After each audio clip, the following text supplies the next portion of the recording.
E agora o esposo não compreende. E deveria ser no casamento do esposo que ela deveria encontrar a terapia e a cura. E muitos maridos, eles querem fazer da sua esposa uma máquina de emoções que só o satisfaça, mas sem tratar o problema. Quantas pessoas desenvolvem distimia, falta de humor? Aí você olha para aquela pessoa, para aquela mulher, para aquele homem, que parece que não tem emoção nenhuma, nunca está feliz. Você acha que ele é assim, vai morrer assim. Ali tem uma ferida. Ali tem uma ferida, ali tem uma cicatriz profunda. Irmãos, eu digo para vocês, eu quero encorajá-los, não julgue ninguém.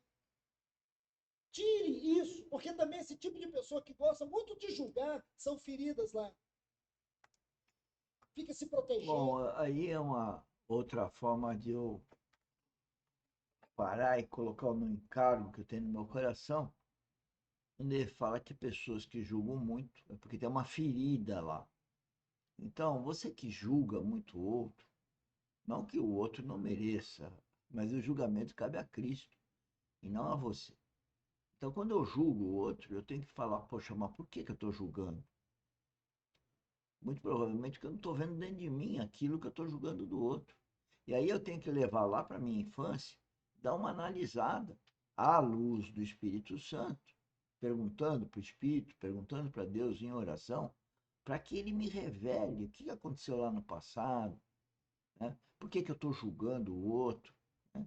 E aí eu vou me conhecer, porque o Espírito Santo, para mim, tem uma função de exatamente a gente conhecer, porque o Espírito Santo, Deus, conhece melhor o nosso coração do que nós mesmos.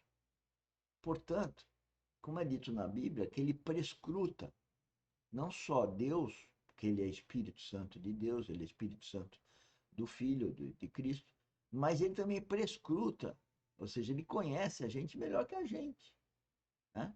Então, se eu conseguisse ver quando eu acuso, porque o problema é quando eu falo, se eu conseguisse, é porque vem o problema da soberba, da arrogância, de achar que eu sei alguma coisa. Nós devemos entender que nós, como seres humanos, não sabemos nada. Nada. Eu costumo dizer, e esse é o âmbito espiritual, né? Eu costumo dizer que eu sou um trapo de imundície. Isso para me sentir como Paulo se sentia, né?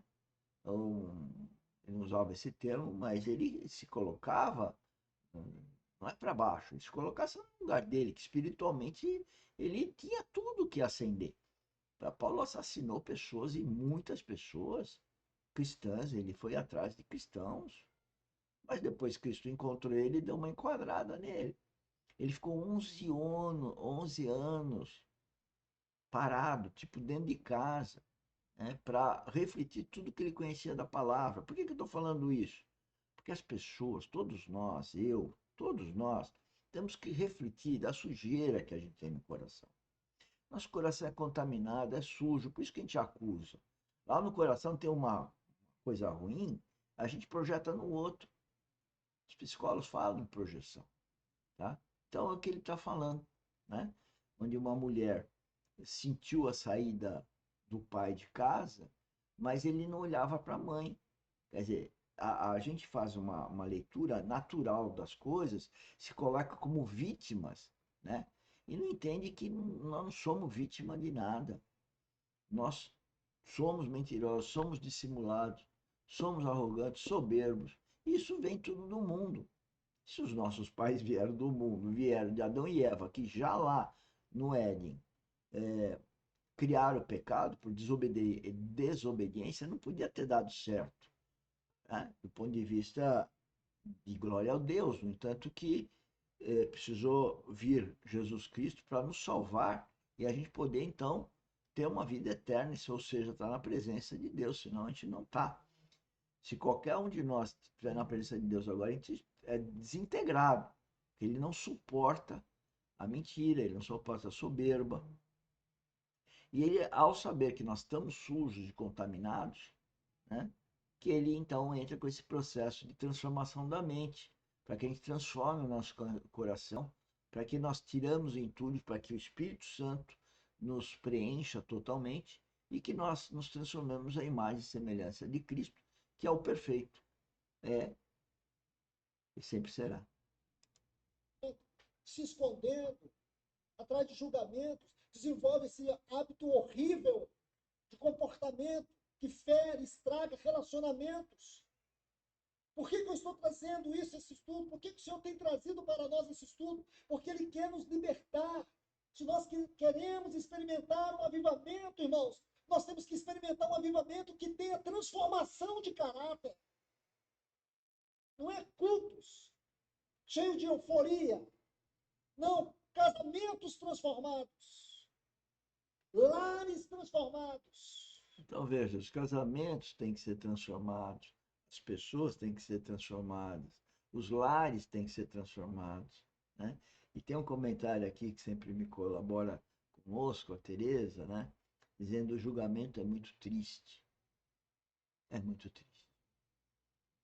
A chantagem, ela não pôs nenhum adjetivo, mas chantagem é horrível.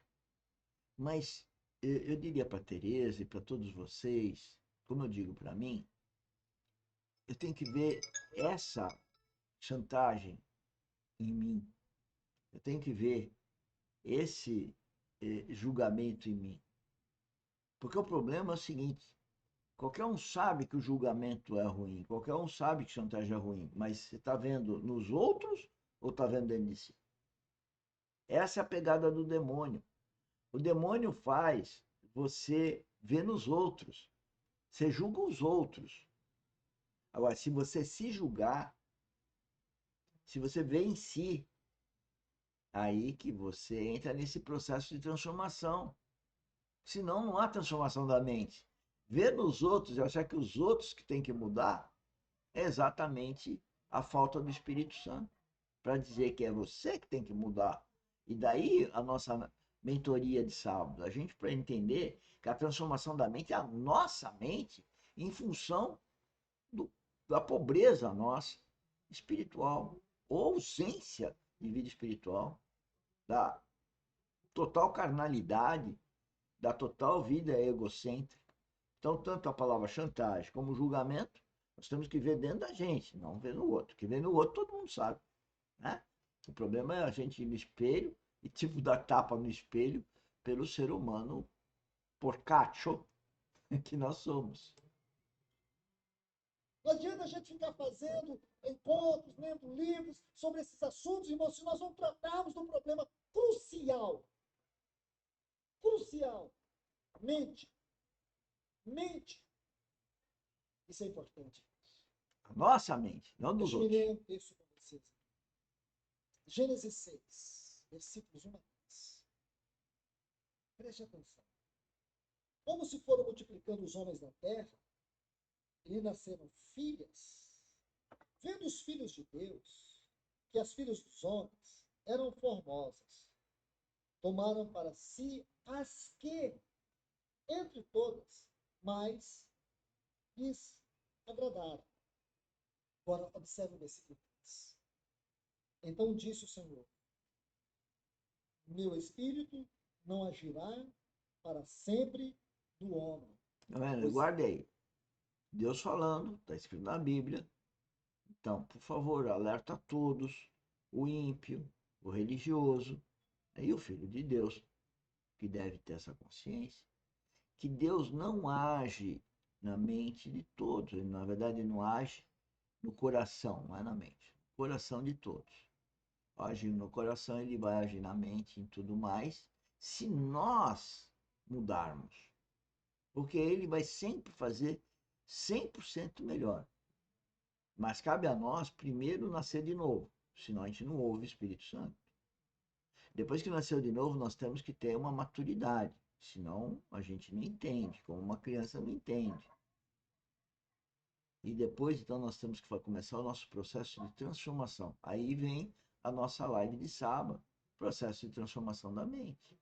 E é isso que nós queremos exercitar no sábado, é que nós temos que transformar a nossa mente.